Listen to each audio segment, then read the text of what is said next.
चलिए एक करके रवीना मैम, सबसे पहले तो सीता बुक के बारे में क्या कहना चाहेंगे? आप लॉन्च करने के मौके पर आई है, कितना स्पेशल मौका है आपको?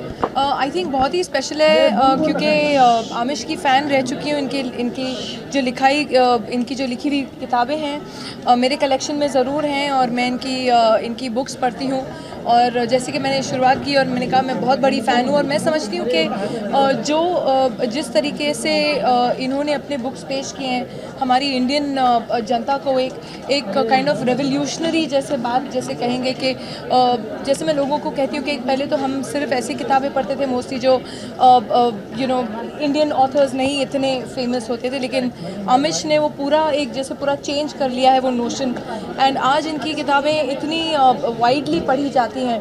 उसके अलावा इन्होंने जो हमारी हिस्ट्री थी, जो हमारा एंशियंट पीरियड था, जिससे हम कहीं ना कहीं डिस्कनेक्ट हो रहे थे और कहीं ना कहीं जो आज भी आप अगर काफ़ी टेक्स्ट बुक्स पढ़ेंगे तो जो ब्रिटिशर्स ने हमारे लिए हिस्ट्री लिख के गए थे वही हम पढ़ रहे हैं और वही हम सीख रहे हैं। लेकिन जिस तरीके से इन्होंने पूरा हमारा पास जो हमारी हिस्ट्री रह चुकी है, जो हमारा एंशिएंट कल्चर हेरिटेज रह चुका है, जिस तरीके से इन्होंने पेश किया, आई थिंक मुझे ये कहने की ज़रूरत नहीं है कि हिंदुस्तान ने कैसे इनको एक्सेप्ट किया है और कितनी इनकी बुक्स पूरे हिंदुस्तान में एक जैसे आग जैसे फैला देती हैं इनकी बुक्स, उस तरीके से उनकी बुक्स बिकती हैं। So I am very honoured today कि आज इन्होंने एक ऐसी किताब लिखी है सीता, जहाँ आप जैसे खुद आमिश के लफ्ज़ों ने इन्होंने कहा कि सीता एक ऐसी कहानी है जो कहीं ना कहीं दब गई थी, छुप गई थी। ज़्यादातर रामायण में जब होलिस्टिकली बात करते हैं तो सिर्फ वही एक कहानी चलती आ रही है, लेकिन हर एक इंडिविजुअल की कहानी क्या थी और वो कैसे बने जो और उनके ऊपर क्या गुजरी, वो एक एक को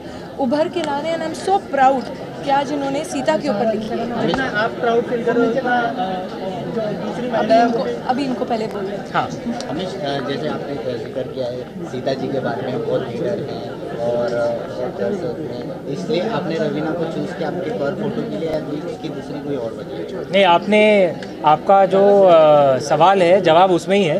आप सही कह रहे हैं। ये इस किताब में जो भी इवेंट्स हुए हैं मैं सिर्फ महिलाओं के साथ इवेंट लॉन्च कर रहा हूँ और ऐसी महिलाएं जो स्ट्रॉन्ग हैं, जो सक्सेसफुल हैं, जिन्हें खुद अपना मुकाम बनाया है।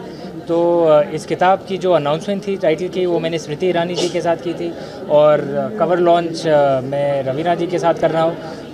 हम एक दूसरे को कई सालों से जानते हैं। इन्हें हम लोग ट्विटर में बातचीत हुई थी हमारी, इनने मेरी एक किताब पढ़ी थी और मुझे कांटेक्ट किया था। तो हर इवेंट में एक स्ट्रॉन्ग सक्सेसफुल महिला के साथ ही कर रहा हूँ, क्योंकि आई थिंक ये रोल मॉडल्स हमें देश के सामने और प्रस्तुत करने की ज़रूरत है, ताकि जो हमारी जो देश में जो महिलाएं हैं, जो बालिकाएं हैं, जो लड़कियां हैं, वो इन रोल मॉडल से प्रोत्साहित हों, इंस्पायर हों और खुद भी आगे बढ़ें और देश को भी आगे लेके जाएं। फाइनली मतलब रवीना जी ने कही दिया कि वो प्रोड्यूसर बनेगी अगर मूवी मैंने कही दिया कि अगर मूवी बनेगी तो प्रोड्यूस करना चाहिए और ए फिल्म डिस्ट्रीब्यूट करेगा। चलो। जैसे कि मैंने कहा, बाहुबली का थर्ड है ये, बाहुबली 3 ऐसे बनेगी एक महिला के साथ। जैसे रवीना जी आपने कहा है कि आप मतलब आप हमेशा खुद ही मुद्दा आप खुल के बात करती हैं, तो अभी मैं जानना चाहूँगा भारतीय सरकार जिसमें उसके बारे में मैंने स्ट्रिक्टली हम लोग को बोला, मैंने कहा मना किया, मेरे ऊपर डाल रही है, मैं तो निडर बोलती हूँ। मुझे ही बोला था बुक के अलावा प्लीज़, मैंने कुछ नहीं बोली। अच्छा, मात्रा काफ़ी अच्छा। भारतीय सरकार को 3 साल पूरे हो चुके हैं इंडियन सिटीजन होने के। अच्छा, क्या कहना चाहेंगी? कोई नया इनिशिएटिव लेना चाहिए आपके हिसाब से भारतीय सरकार? काहे का इनिशिएटिव? कोई नया इनिशिएटिव भारतीय सरकार को लेना, 3 साल हो चुके हैं बीजेपी सरकार को, 26 में, तो क्या कहना चाहिए इस बारे में? एक्चुअली इसके बारे में मैंने सोचा ही नहीं, मैं भी किताब के बारे में ही मैं सब आई थिंक ये समय पे किताब के ऊपर भी बातचीत हो तो शायद बेहतर होगा। ये आप एक शायद दूसरे मौके पे पूछ लें तो बेहतर होगा। किताब के ऊपर ठीक है, बहुत बहुत धन्यवाद। मात्रा काफ़ी अच्छा कर रही है तो उसको लेकर कितना प्राउड फील करते हैं, लेकिन स्क्रीन्स काफ़ी कम मिली थी मात्रा को। जी हाँ, स्क्रीन्स कम मिली थी, लेकिन बाहुबली के आने के अलावा अभी तक मात्रा चल रही है। जो दूसरी पिक्चरें नहीं चल रही हैं, मात्रा अभी भी लगी हुई है, कहीं ना कहीं कोने में टिकी हुई है। तो आई थिंक देखिए, ऐसी फिल्म जो सोशल मैसेजेस वगैरह के साथ हैं वो इतने भी चल लेती हैं तो बहुत बड़ी बात है। तो वो अपने आप में ही एक सक्सेस है। एंड जैसे कि मैं लोगों को बोलती हूँ, एक दो ही पिक्चरें चल रही है आजकल थिएटर, एक बाहुबली और एक मात्र।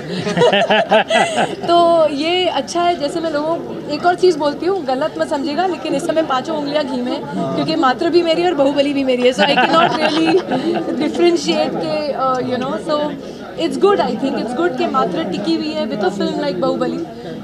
बट या इट्स मैं ऑडियंस को और जो आप लोग जैसे लोग हैं जिन्होंने बहुत मदद की है मात्र के लिए और ऐसे एक सोशल मैसेज लोगों तक पहुंचाने के लिए, उसके लिए मैं आप लोग को धन्यवाद करना चाहती हूँ। क्या रिव्यूज क्या कॉम्प्लीमेंट्स आ रहे हैं? क्या रिव्यूज क्या कॉम्प्लीमेंट्स आ रहे हैं? रिव्यूज़ बहुत अच्छे आ रहे हैं। आप मेरे ट्विटर लाइन पे जाइए, मैं रोज़ एक किसी रिव्यूअर को थैंक यू बोलती हूँ, क्योंकि इतनी अच्छी रिव्यूज़ आए हैं और बहुत तारीफ़ हो रही है फिल्म की। तो आप मेरे टाइम लाइन पर जाइए तो आप सब देखेंगे, चाहे वो डेक्कन क्रॉनिकल हो, टेलीग्राफ हो, टाइम्स ऑफ इंडिया हो, मुंबई मिरर हो, एवरीवन्स लव द फिल्म। हाँ, you can not win them all, कुछ ऐसे भी हैं जिनको नहीं अच्छी लगी, लेकिन you can't please them all. तो इट्स फाइन। वो 2-3 ऐसे खराब रिव्यूज़ आते हैं जिनको नहीं अच्छी लगी, शायद मैं उनके टाइप की पिक्चर नेक्स्ट टाइम करूँगी, उनको अच्छी लगेगी, और फिर दूसरे 10 है उनको नहीं अच्छी लगेगी। तो थोड़ा बैलेंस करना पड़ता है। चलिए, थैंक यू।